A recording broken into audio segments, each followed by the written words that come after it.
In this video, I'm going to teach you guys how to make house music like this, and the final result sounds like this.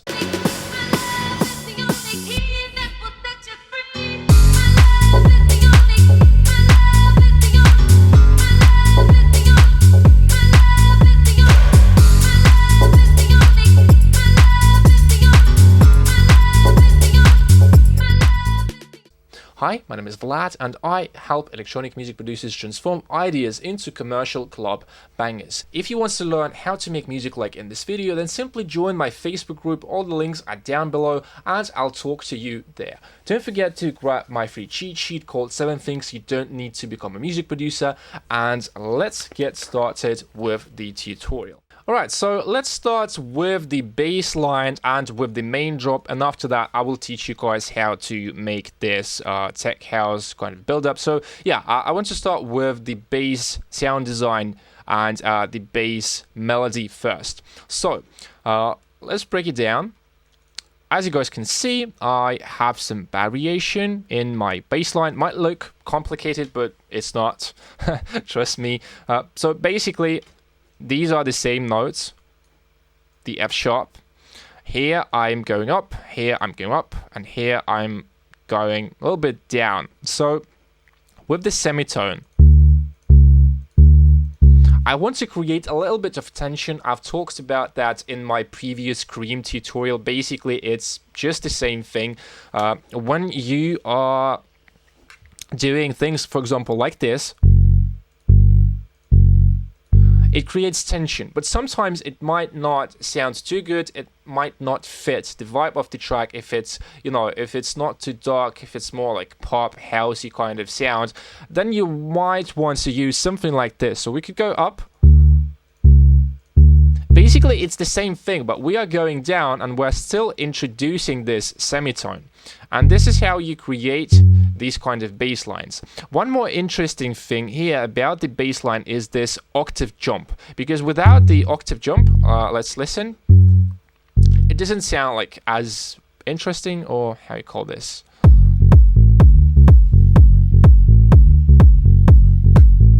Yeah, and when you are doing like this, I think it creates that extra bounce, extra groove to the bass line, if you can see like this.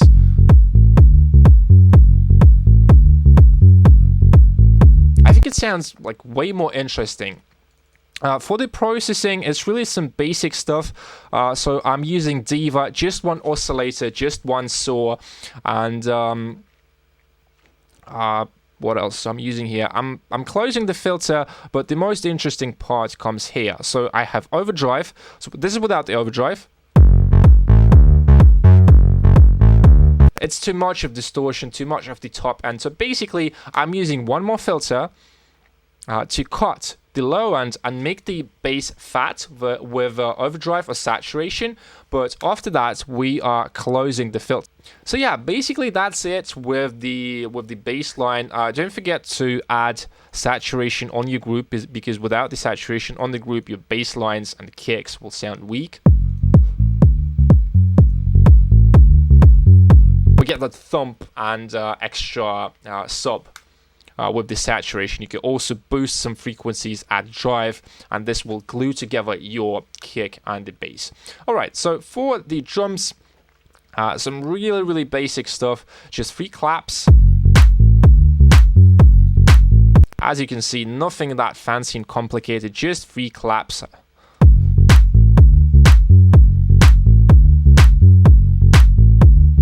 After that, we have the hat. This is the additional hat for extra groove. Let's make it a bit louder. I think we could do something like this.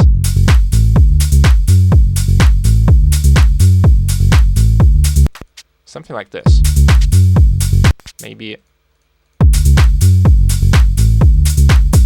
Yeah, I think we could do this at the end. Yeah, so basically I'm just adding some kind of variation to my loop, so it doesn't sound like too repetitive, too boring. This is what you should be looking for when you are making your drums too. All right, so the next thing after the build is this crash. Basically, it helps to emphasize the energy.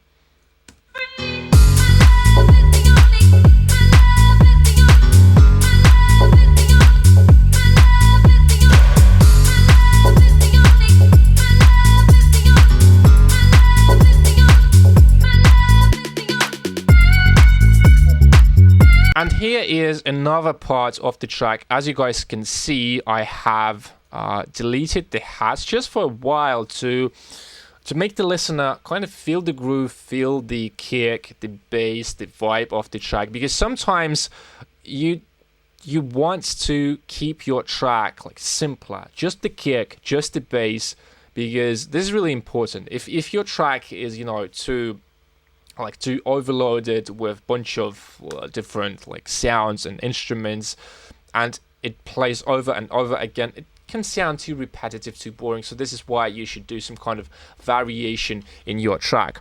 All right, so now let's talk about the melodic sounds of this track, and they are very, very simple. I have two stabs. So the first one is the classic house chord, how I call it. And what you need to do, if you look at the notes, basically it's a minor chord. So,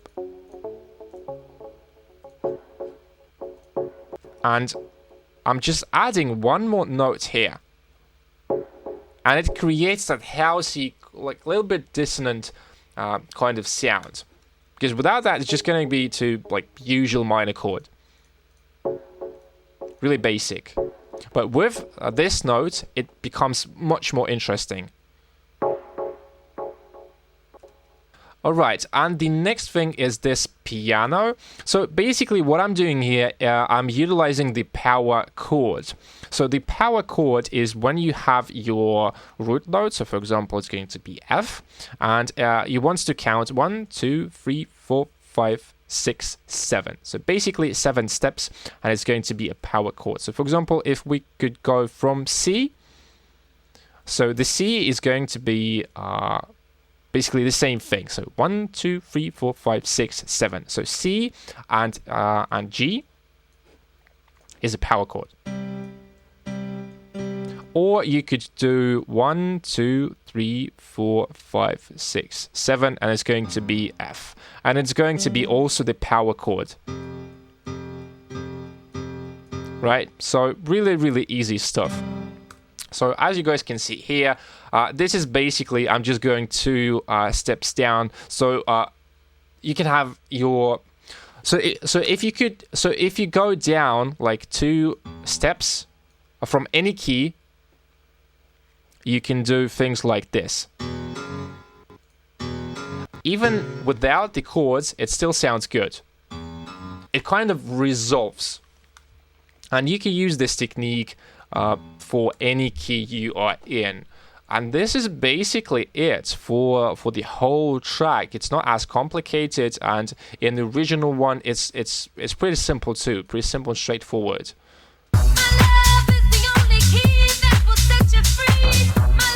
So yeah, basically the same thing. I've just used another sound, but the notes are exactly the same.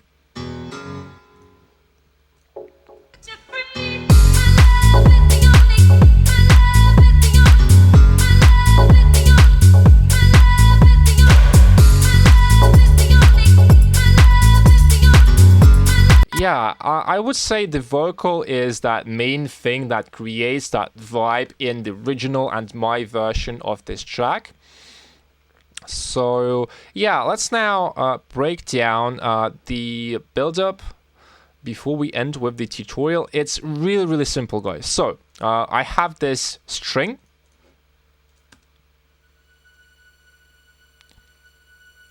I usually have it in, you know, if I'm doing a house track, I always have it, or at least some kind of a drone, so you have like a background noise, so it doesn't sound that boring. Because without it, I mean, it sounds still good, but with the drone, it creates kind of, I think it adds nice vibe to the track. Yeah, here I've just chopped the vocal.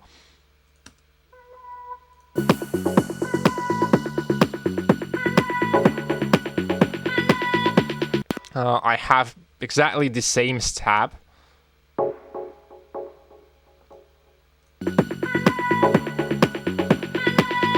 Then I have this snare, like build-up kind of snare.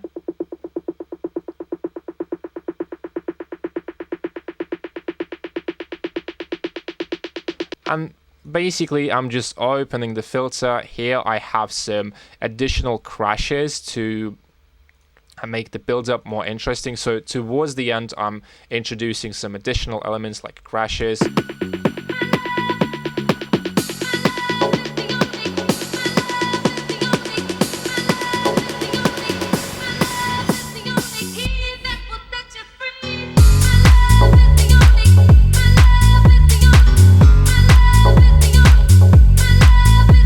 And let's break down the effects section. So for the start, I'm using this one.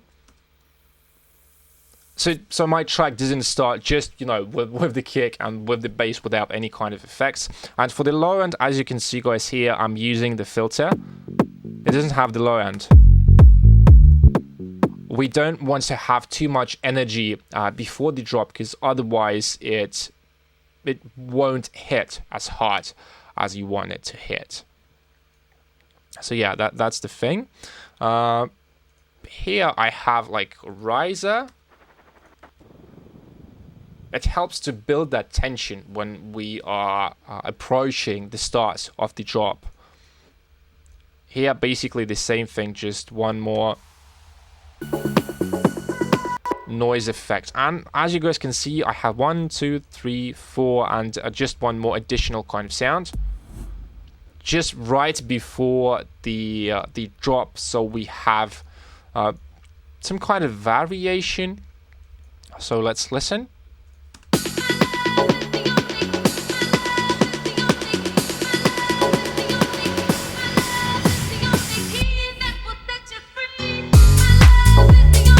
Let's check just without this one.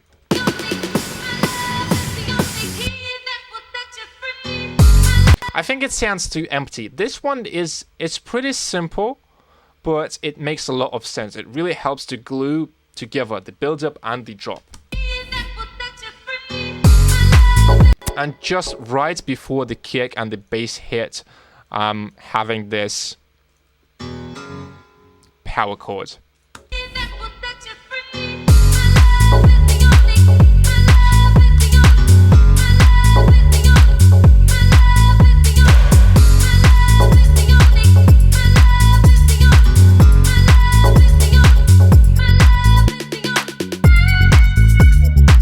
So yeah guys, that was everything for today. Let me know what you think of the track, if you liked it, if you want to see more tutorials like this, and if you learned something new, please subscribe to the channel, smash that thumbs up button under this video, don't forget about the notification bell, and also leave your comment below so we can talk. I'm always open to start a new conversation. So yeah, thank you very much guys for watching this video. Don't forget to grab my free cheat sheet, and I see you guys in the next one. Here